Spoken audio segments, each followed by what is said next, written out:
Live from WXOU at Oakland University, it's the GioMoShow. Now, give it up for your host, GioMoShow. Welcome, everybody, to another edition of the GioMoShow. My name is GioMoShow. I am your host of the GioMoShow, and this is your home for all Oakland sports and beyond from WXOU. Be sure to like and subscribe right here on YouTube or Spotify or Apple Podcasts, wherever you're getting this GioMoShow. Be sure to support the channel and support the show all the way you can. You can also subscribe and follow me on social media. I got Instagram, I got Twitter. There's a TikTok out there somewhere. You can find all those details in the description below. You could go and follow WXOU Sports on YouTube. That's where we got all of our broadcasts, our interviews, our highlights. We got everything going on from WXOU. We got that on the sports YouTube channel, so be sure to go and subscribe to that as well. And we had a big weekend this past weekend. I had an interview with Mitch Alters right on this couch talking about his swimming career. Mitch Alters is the head coach of the Golden Grizzlies swim and dive team. Talked about his swimming career, his coaching career, being handed the keys from 40-plus year head coach Pete Hovland, and took 4 swimmers to Olympic trials at Lucas Oil Stadium. So he had a big year, and we talked all about that on the GioMoShow. And in addition to that, that's not the only big thing we had this past weekend. I had a crossover between the GioMoShow and the Horizon Roundtable. They commissioned me to write a story about the history of the arena, its construction, its background, its past, its unique atmosphere. I wrote them a story for that. That's going to be coming out real soon on HorizonRoundtable.com. And to go along with that, I had my boy Griffin Beers come on to, again, this couch here, a guy who's basically been raised and grew up in the arena. We had him on the show as we went through a bit deeper dive into the story itself. So we had all those things going on here on the GioMoShow. You can find that and watch that right after this show here. And finally, if you want to get involved in the show, the hashtag the GioMoShow is your way to do it. Hashtag the GIOMO show is your way to stay in touch and stay connected with us at the podcast and the show and the station. So for this show, as you can tell by the look of me, if you're watching on YouTube, I am in a very casual look right now. I got the palm tree shirt. I got the mustache going. I look like I'm from Magnum PI, but we're enjoying the summer. We're in the middle of it. It's July 16th as of this recording. It has been a great summer so far. It's been beautiful weather. Right now, it's a bit of a heat wave going through right now, but we're just enjoying summer here. And with that, we're going to kind of lay back. We're going to kind of take this one a little bit more casually than we usually do. With that big weekend, had a bit of trouble kind of getting this one, all the soup to nuts, all this good stuff in detail, at least, that I usually do. So we're just going to lay back. We're going to chill out a little bit, and we're just going to talk shop about Oakland sports and what else has been going on recently in the area. So we'll start this one off. We'll talk a little bit of Oakland men's basketball to start things off, because we haven't talked about them in a little bit. Obviously, it's the off season. There's been some, I was about to say free agency, but there's been some portal moves, as well as just normal graduation moves in terms of how the roster is going to be constructed for this next season, the follow-up to the Kentucky win in the March Madness tournament, round of 64. And just to kind of give you guys a sense, these are the notes I got for today. We're laying back a little bit. But to kind of update everybody is if you haven't been looking at the Golden Grizzlies since their win over Kentucky, since their overtime loss to NC State this past March, then to breeze through it, the biggest story for the Golden Grizzlies offseason is Trey Townsend deciding to take his 5th year, not with the Golden Grizzlies, but over in Arizona. He was able to move into the portal. It was his 3rd visit, and I believe you're allowed 5 official visits. He made only 3, and Arizona was the one that locked him up. So he has a big opportunity to play at a much higher level than he would have here in the Horizon League. And of course it's sad, and this is going to apply to all the other players that have gone into the transfer portal. Of course it's a shame to lose the guys that, we've seen all this season, that we've seen them grow and succeed together. Yeah, it sucks to see them go, but I want everyone to understand that it's not I don't see it as much as a loyalty thing when it comes to players moving in the portal. Now, you can bring it to a higher level, a bird's eye view in that sense. yeah, there's not a lot of loyalty in college sports anymore, and that used to be kind of the big thing. The big draw was loyalty to the program, loyalty to the school and to the area. But you can't blame the players for that not being there anymore. The transfer portal is a rule and is a opportunity that all these players have. They would be stupid to not go and take advantage of it, especially for players right here at Oakland at the kind of lower level of college sports. You found an opportunity to crash through that kind of ceiling that the Horizon League has. You got to take advantage of it. You got to give yourself that opportunity to play at a higher level, not only to see what you're made of, but just to experience something that you would have been able to otherwise if it weren't for the success that they had at Oakland last season. So when it comes to Trey moving to Arizona and the other players we're going to mention as well, listen, this is a once-in-a-lifetime opportunity. This may never happen for them again. I can't imagine us, doing the exact same thing this next season, making it to the NCAA tournament, winning, and going to overtime in the second round. Like, as amazing as it was, you all got to understand, that's a very tough thing to repeat. So with that, you got to take advantage of the opportunity that you have, and Trey has done that by moving to Arizona. Someone else who had a big, big opportunity to move up is Chris Conway going to Washington. Chris Conway is now in the Big Ten. That's like, that one really came out of left field for me because the big storyline for Chris Conway and his journey through Oakland kind of coinciding with that of Trey Townsend. Those guys were roommates. They were best buds here at Oakland. But, with his story kind of being going about it the old school way, sticking with the program, getting yourself to a level to where you can play and not just leaving at the first sight of not playing.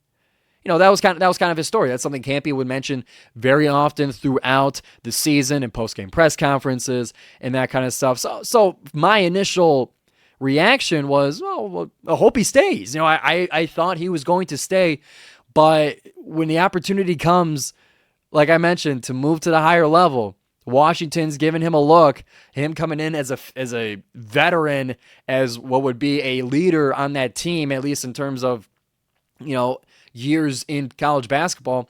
Yeah, you're going to go to Washington, man. You're going to get that opportunity to see something new, to play at a higher level, to in terms of not even basketball, but like just your life as a college student, as a young man. You want to go and experience some cool things. To stay at Oakland is great for us as fans, but you got, understand, if you're given that opportunity, I keep mentioning it, but if you're offered what I understand was a pretty big package for him to go there, golly, you got to take it, man. So Trey goes to Arizona and Chris goes to Washington. And we also have the graduation of Jack Golke, of Blake Lampman, and Rocket Watts. So when you think about it, that's most of the starting five that we had last year. That was Blake and Trey. Chris would get some starts. Either way, that's most of our starting five. So with a lot coming out, we got to have a lot coming in. And we did have some pretty good additions in the offseason. And again, this is kind of a laid back, just kind of off the top of my head kind of thing. We'll dive into it more deeply as the offseason kind of develops and we get a much more solidified idea as to what this team is going to be. I want to kind of hold off on that because it's very early to kind of assess where the team's going to be. So we'll take some time to study it and we'll talk about it more specifically at a later date. But just off the top of my head, we had great additions. The biggest one for me in terms of whoa, is Jason Woodridge from Cleveland State. Because he's from Cleveland State, and I'm not saying no one's ever kind of crossed the lines of, moving within the conference. Isaiah Jones came from Detroit Mercy just last year. This stuff happens. But for Jason to get an opportunity to come here at Oakland, this is a great fit for him. That dude's a 3-point shooter, man. And if Blake and Jack were any indication as to what Oakland can do with 3-point shooters, and you go even farther, Travis Bader and all the 3-point shooters that we've had come through the program, man, why wouldn't you want to come to Oakland? And Jason's got that opportunity to be that kind of huge three-point shooter for us because we lost it big time with Jack and Blake graduating. So that's going to plug a big hole for this team. So Jason Woodrich, to me, was a big addition to this team. And it's the one I at least had the most knowledge of. We did have some other big transfers. Isaiah Jones's brother, Jalen Jones. I hope it's Jalen. Let me look at that for sure. But Jalen Jones from Tennessee State now coming to Oakland to play with his brother Isaiah. And that him being a point guard, again, a big spot that we're going to need because I don't think Tone Hunter's coming back. And we already had that kind of vacancy after Jalen Moore left last season through graduation. So to get a point guard in here who already has a lifetime of chemistry with one of our starting five, that's going to be a big deal. And I think that's a big addition. And, we heard kind of rumors of it on Twitter before it was officially announced, and that would have been sweet. And now it actually is true. It would have been sweet. It was a thought before. Now we finally got it. And I think that's a really cool addition. Now, specific skill and fit aside, I don't know. We'll figure it out as we go. We got the laid back version of the show today. So him is another big addition. And we have that they're not the only pairs of brothers that are going to be on this team. We got let me look. We got the Hoth twins coming into the program as well. Big kind of big time players coming out of, I believe, high school. And they're going to be a big addition to this, especially kind of going forward in this. Let me go and make sure that it's high school, but no, rather JUCO is the level that they're coming from. Jack Hoth and Chang Hoth are the twin brothers that are coming into the program here. So I like that kind of team building. Listen, you get brothers playing. They've been playing with each other forever. So that's a lot of pre-built chemistry coming into this team. And that could, I'm not saying that I know that the Hoth twins are going to be starting or having a lot of minutes and stuff, or even if the Joneses are going to be playing together a lot. I don't know this stuff. We don't know this stuff. It's July. But if and when they do eventually down the road, man, that is going to be a huge advantage in terms of communication.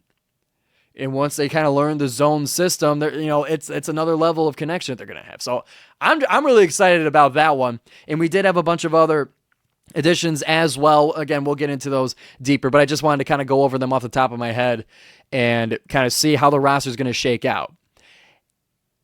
And like I kind of mentioned before, when it came to those leaving in the transfer portal, I don't know what next season is going to look like. I don't know if losing a lot of our best players is going to be something we're immediately going to be able to recover from.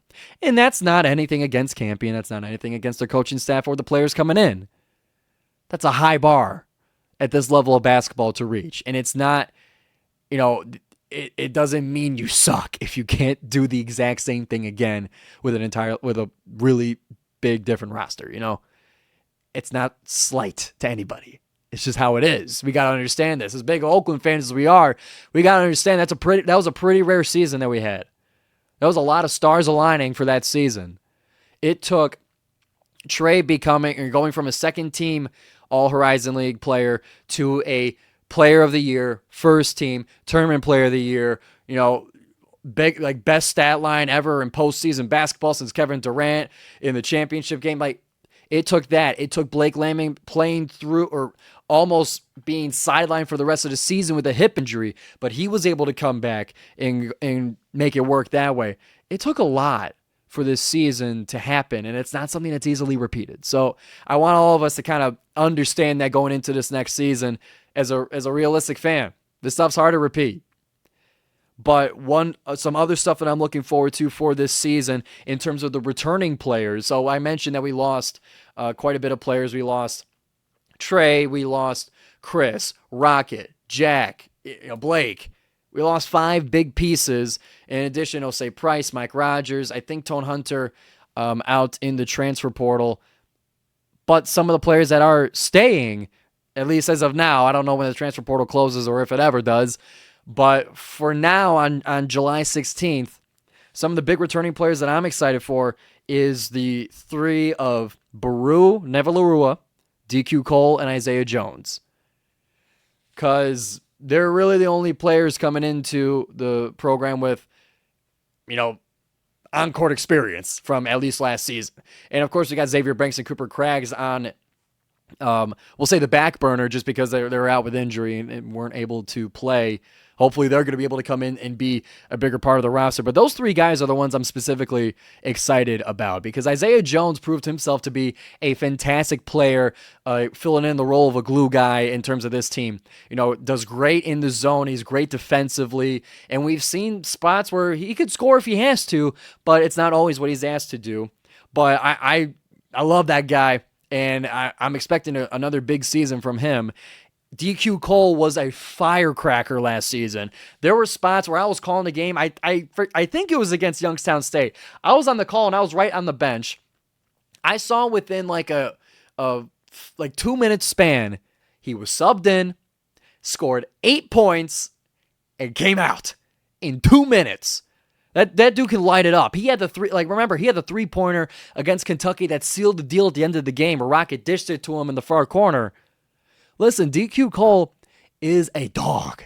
Product of Pontiac, man, and he, was in that kind of rotation as to filling in for the point guard position on this team, but that dude can do it all, really. I've seen him get double-digit rebounds at Wright State. I've seen him score 20-plus points. I've seen him be a monster from three.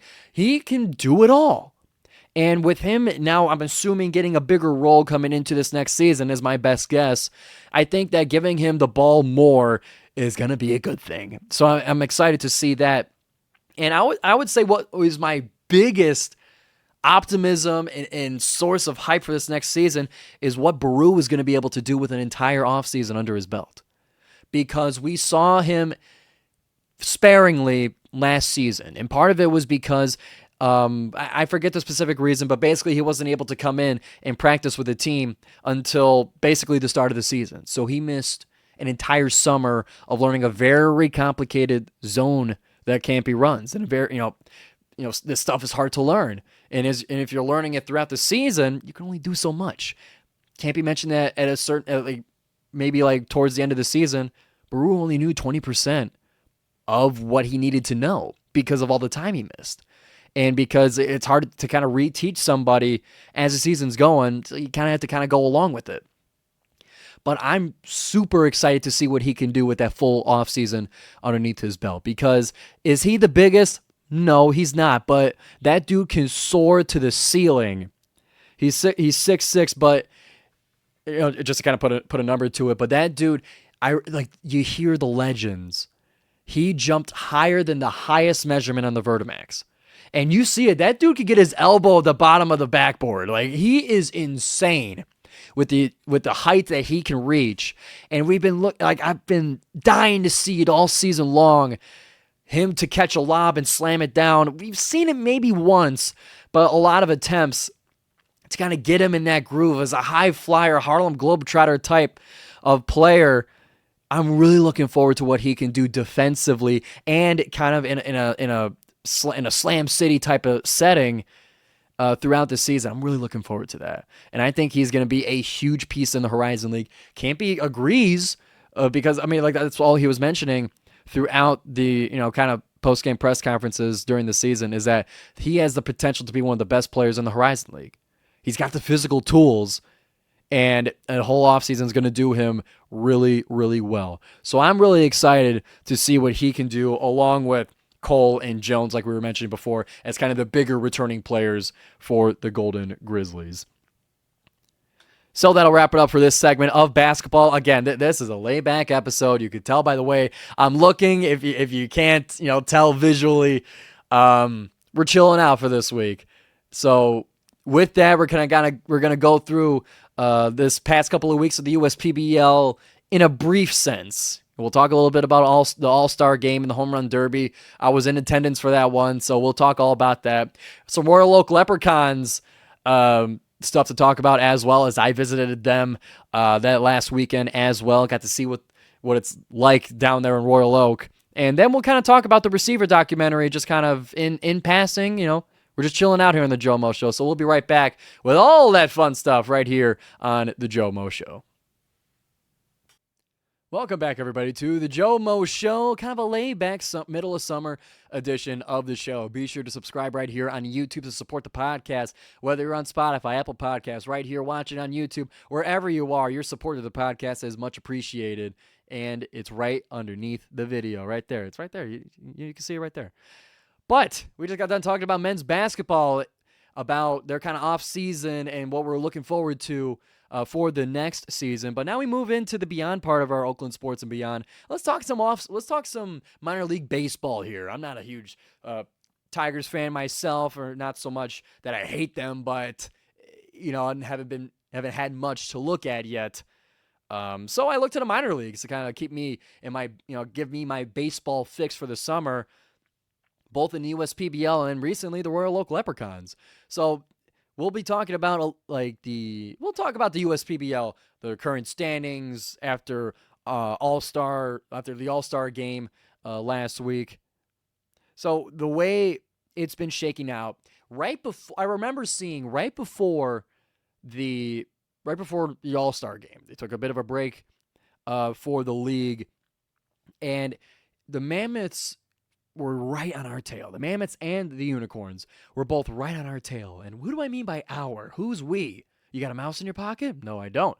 I'm talking about my Eastside Diamond Hoppers. I'm talking about my Frogs. I'm talking about the team that's been soaring and hopping high in first place for most of the season. Yeah. They're starting to get caught up to. At least as it was going into the All-Star game, I was getting a bit worried.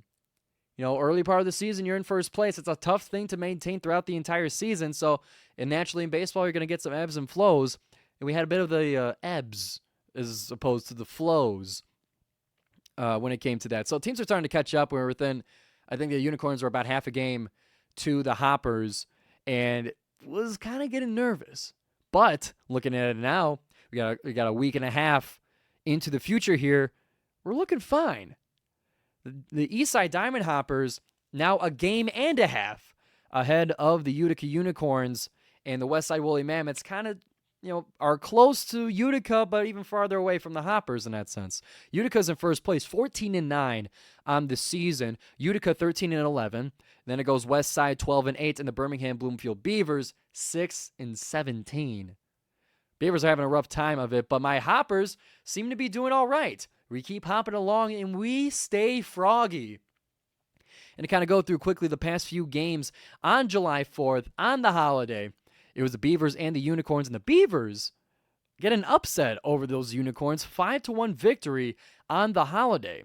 And when we get into All-Star, we'll talk about that after this, but All-Star was Friday, July 5th, and then we get into the weekend games of this past weekend, Friday the 12th. It was a Unicorns win over the Mammoths, 7-6, so it was a close one.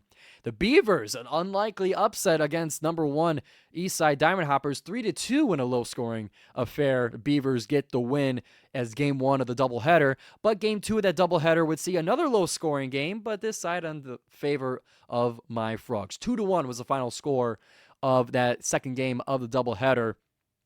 And what's strange is both teams in that doubleheader scored 4 runs each, ending in a split of the series naturally. But, Beavers, as rough as their season has been going, they're starting to pick it up a little bit.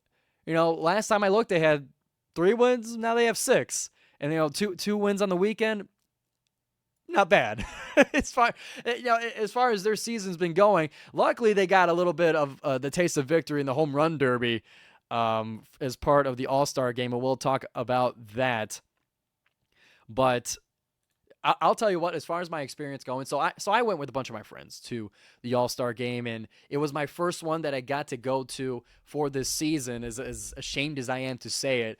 I only have been to one game this season, and what better way to get there, or what better time to get there than the All-Star game? That's when everybody's out. That's when the best of the best are showing. That's when the party's on. So I went to go and see. I had a great time.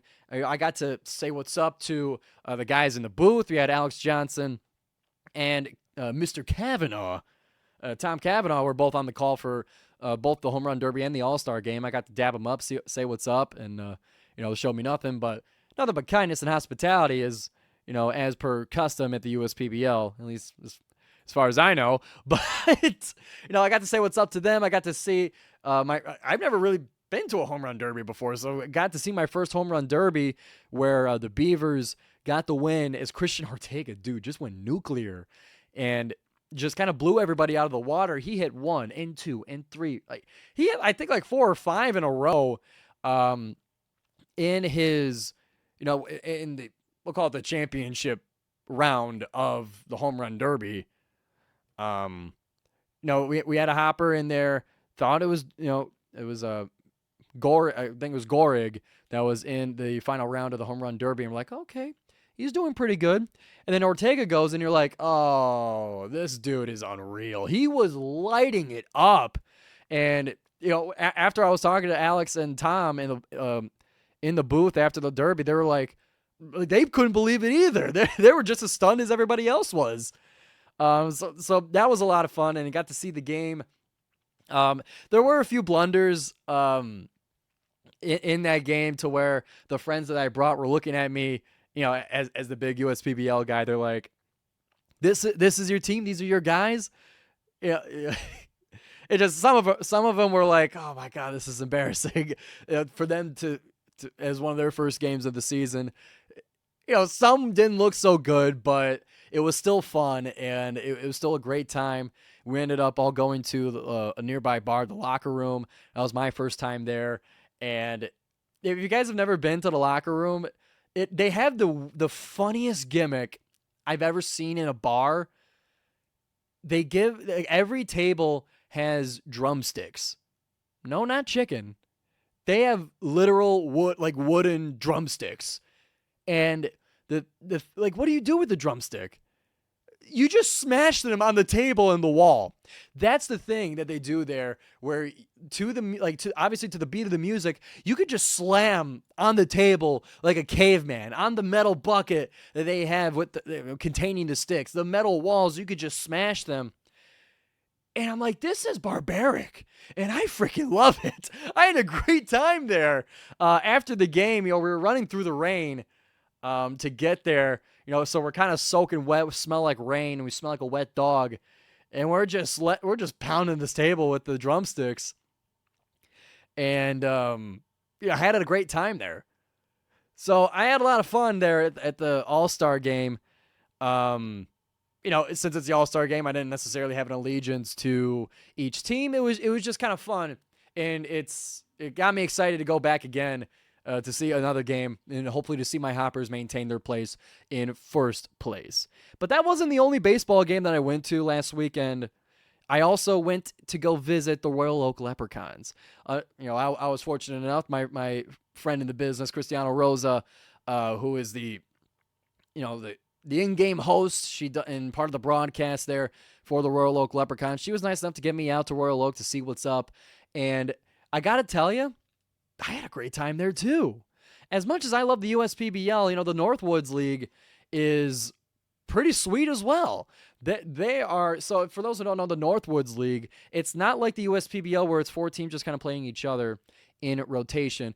I mean, it's a league. It is a big-time league where they got teams in Michigan and Ohio and Wisconsin and Minnesota. They have the Great Lakes Conference. They have the Great Plains Conference. Much bigger league, spanning a much bigger distance. So I'm not sure where they are in terms. I don't know if they're an independent league or whether they're single A, double A. I'm not sure of that, but they got some great talent in that league. I think the Orioles just drafted someone from the Kalamazoo Growlers in the first round. So there's some incredible talent in this league, not only from university but from wherever, as long as you can play. But I got to see a match between it was the Leprechauns and the Kalamazoo Growlers. I got to say what's up to Tanner Ware, pitcher for the Oakland Golden Grizzlies and also pitcher for the Kalamazoo Growlers, because I guess he just likes a grizzly bear. I think it's his favorite animal because both of his teams are Grizzlies, but got to say what's up to him, got to say what's up to Christiana. I got to meet Rocky, the VP of the team. Everybody was just so nice over there, and I loved the atmosphere there. And the reason, and if you look, I got to post, I posted a little bit about it on Instagram for you guys to get kind of a visual as to what the place is like. It's like, it's a little step above, and I shouldn't say, maybe that's underselling it, but it's a step above Oakland baseball in terms of their field and their kind of like, we'll call it facilities for the crowd. Because it's kind of they bought the field that was built in the 20s, and they kind of revamped it, did what they could with the bleachers and with the press box and all that stuff. It's a very historic site in Royal Oak, and it's right in the middle of the city, kind of a bit too close to the city. It's plenty of baseballs going hit the road. Luckily haven't hit a windshield, at least at the time that I was there, but they say it happens from time to time. But I found it to be a very interactive atmosphere, similar to the vibe I have at Oakland, not only at their baseball games, but also in the arena. It's a close proximity to the field, and it's a light-hearted atmosphere. They have a lot of fun over there, and that's what I really like about these minor league teams, USPBL and Northwoods. It's for the audience. It's very laid back. It's very casual, and it's fun. It's not something like the Tigers where the stakes are so high and there's millions of dollars on the line and there's the great pitching, but you don't have the hitting and this team sucks. Like, to me, and maybe if I was a bigger, more into it, more invested, I would get that way. But what I love about minor league is that it's just everyone trying to make it to the next level. It's just everyone playing the best that they can to show off what they can do. And we have some fun in the process. It's a lot lower stakes, and I like that. It's you can let loose. And when it came to the atmosphere that I had at Royal Oak, it was kind of like that Oakland atmosphere. I could shout and I could heckle and say some funny stuff, and it's not so much that people were like, shush, shut up, you're distracting them. No, everyone was having fun with it. I was having fun with it. I made some new friends in the stands, and it was a great atmosphere. It was a great crowd, and it's my vibe. I loved my time there. And what I'll say, apart from, the actual baseball itself, my favorite part of that game, of that place and that team is their PA announcer, is that soundboard they got. They got some of the dumbest sound effects that I have ever heard at a game. But you know what? It's everything that I would do if I was in charge. They had sound effects. They had Homer Simpson. They had multiple Homer Simpson sound effects. They had the Taco Bell ding. They had stuff from TF2. They had stuff from JonTron. Like, if you don't know what I'm talking about, it's niche, but it's everything. It's all the niche sound effects that I could pick up on and I recognize from my childhood and from just stuff that I watch, on my own. It's like the brain rot sound effects that I just love so much. So when they would do, like, for example, when we catch an out in the outfield, or they steal a base and we get them, they would play that Taco Bell like dong, like as in like you're finished. It's just, I couldn't get enough. I was listening I was kind of keeping track of all the funny stuff I heard, and it was non-stop. If it wasn't all those sound effects of you get the third strike and he's out, and you say nope from TF2. And then there was also a sound effect where you get hit by a pitch, and they played the entire Rocky quote about how hard you could get hit and keep moving forward. They played the entire clip as the player was walking to first base. I was I was laughing so hard because I couldn't believe that they were playing that kind of stuff. I loved every bit that they played. And it's exactly my sense of humor. It's exactly what I would recognize. It's what my young generation would recognize. I couldn't get enough of it, man. So all in all, I think the Growlers won 6-3, which, I was there more for the atmosphere than the game. But, man, I had a great time there. And if you guys are looking for some baseball, definitely I would check out the Royal Oak Leprechauns if you're in the area. That's a fun time. That's a very, very fun time. And their hot dogs slap. So that'll wrap up kind of the baseball part of this JoMo show. For the last segment of the show, let's talk about some Receiver, the documentary coming out with Amon-Ra St. Brown, George Kittle, Deebo Samuel, Justin Jefferson, and Devontae Adams from Omaha Productions. We'll talk about the Receiver documentary coming up on the JoMo Show. And welcome back, everybody, to the JoMo Show, your home for Oakland sports and beyond. Be sure to subscribe right here on YouTube. Support the podcast wherever you can, however you can.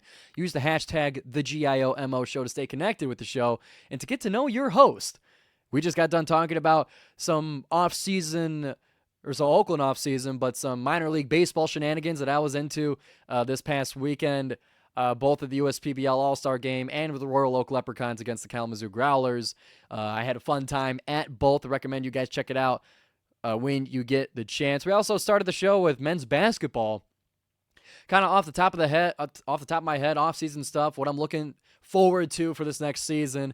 We'll be sure to get more detail of that as the off-season goes on when we get a much better idea as to what the team is going to be looking like. But the last segment of the JoMo Show is going to be dedicated to the Receiver documentary that just came out on Netflix from Omaha Productions. It's continuing the series that they did last year on the quarterback, where they followed players throughout their season, getting their opinions and kind of getting their perspective to kind of give us the inside scoop as to what the life of a receiver is like. And they didn't limit it to wide receiver because they included George Kittle at the tight end position because tight ends are receivers too. And I would love to see if next year they do a running back series, although I'm worried that one will be just constant injury rehab stuff because those running backs might get hurt. But I love sports documentaries, as I'm sure most sports fans do, just because it's great. It is amazing what they do on the field, but I particularly am super fascinated with the human side of it, the person under the helmet, the person under the pads, under the uniform. No, not literally under the uniform, not that kind of sense, but I like knowing what these players do to do what they do. I love getting that behind the scenes scoop. That's why all my interviews, I kind of start with the foundation where they get into their sport, because I want to know how in this way, all of us start out as a baby. We all can do the same thing as a baby, which is nothing. So what I love knowing is kind of their journey. How did that person morph into the person they are now? I'm fascinated by that kind of stuff. And even, not so much like the childhood of these players, but or of these people, but I love how did they become them? If I wanted to clone them, if I wanted to make another one of them, what has to happen to get them to that same route? All that kind of stuff, as creepy as I'm putting it, I'm fascinated by all that, the behind the scenes stuff, how things are made. And these documentaries give us exactly that. It gives us the behind-the-scenes look as to their training, as to what their coaches think about them, as to what they're thinking in the moment, what they're going through at a certain play, and what they're thinking about. I absolutely love it. And sadly, I haven't finished the entire series on Netflix. Me and my brothers are kind of watching it at a comfortable pace. But what I thought was awesome about it, at least I believe I'm 4 episodes in, where I think the most recent point was them firing Josh McDaniels on the Raiders and how things are going to be looking a lot better for the Raiders as far as Devontae Adams' side of things. And for that kind of stuff, when it comes to the disgruntledness of receivers, it's a natural part of the position. And a lot of people look at that as being a bad teammate, being a diva, being somebody who causes problems in a locker room, and is no good for the sport. A lot of people have the perspective about receivers that complain. But when you watch this documentary, and maybe it doesn't change your opinion, if you're on one side or the other, but when you see, especially, most of it is focused on Davante Adams' side because, he's a fantastic receiver and he's got nobody throwing to him. And they even started the series with Randy Moss talking about how you can do everything right, but they got to throw the ball to you, and you can do everything and nothing will happen sometimes. It's nothing you can do about it. So it gives you a great amount of sympathy for these receivers who want the ball. If they're not winning, or if they're not doing well, or they think they could do better because they want the ball, that's part of their position. That's how they got to this point. Why would you be such a high-level competitive athlete if you didn't think that you were the most important part of the offense? With a given amount of respect to everybody else, If you're Davante Adams, you're one of the greatest receivers, not only in the league, but up there in history. If your situation was, conducive to it, you may have won multiple Super Bowls being the top receiver for Davante Adams. So when you're on the Raiders and you're getting airmailed and killed in hospital pass after hospital pass, you really understand and sympathize with that frustration. And all like the kind of theories that people were having throughout the season about how mad and upset he was, yeah, warranted. It's understandable.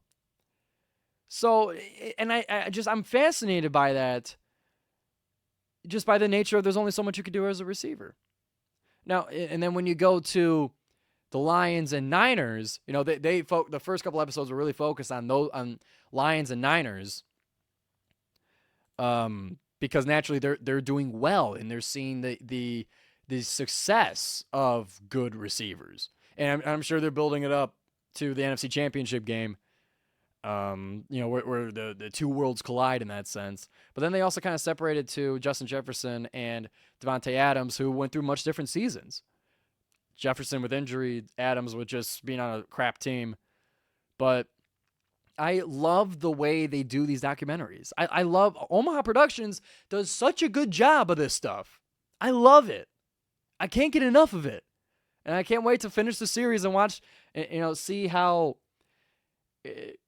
see what happens in the NFC Championship game and how that's covered and how the players feel about that.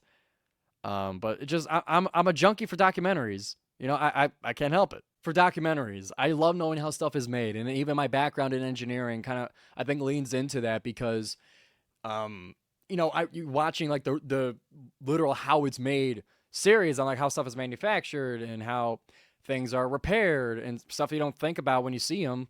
But that kind of natural curiosity is to like, how did that happen?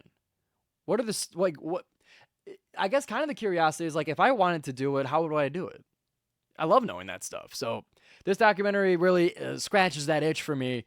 And I could get lost in documentaries for hours, dude. 30 for 30s, whether it's these kinds of series, nature documentaries, man, how it's made. I love that stuff, man. I'm a total junkie for documentaries, and if I'm gonna watch anything besides Brooklyn Nine-Nine, it's gonna be documentaries like that. So I love it. I'm having a lot of fun with the receiver series, and don't spoil it for me in the comments, please. Even though I know how the seasons went, but don't spoil it. Anyway, that's gonna wrap up this episode of the GioMoShow. Hope you guys were enjoying it. Hope you guys were enjoying the casual side of this. We're in the middle of summer. The weather's sort of nice outside. It's a bit hot, yeah, but, we're having a good time this summer. Palm trees and mustaches all around. Country music, beers cracking, man. I love this stuff, man. And especially walking around campus. I'm not necessarily doing that stuff on campus, but it looks nice, man. When it's sunny out, this campus looks freaking beautiful, man. Especially when they just put up the new signage for the arena and all the most of the construction on campus is done. It looks nice, man. It really does look nice. I love coming back to campus to kind of see what it's all about, even though I'm coming back for for a class, but otherwise, I love just seeing what it's all about. So I hope you guys are enjoying your summer so far. We'll get back into the groove of things next week on the JoMo Show. Hopefully, we'll be able to get it live Tuesdays at noon with the new system being installed. Hopefully, we'll get back on track here on the JoMo Show. Next week, we'll be talking about women's basketball. And hopefully we'll have more interviews to come as well, as we're only a few weeks away from sports starting again at Oakland. And, I'm real hyped about it. I hope you guys are too. So be sure to subscribe right here on YouTube. Be sure to 5-star the podcast. Support it however you can. Follow me on social media. Follow the show. Follow WXOU. Do everything you can to support what we do here at Oakland University. So, from your host, Giovanni Mosheri, we'll see you next week on the JoMo Show.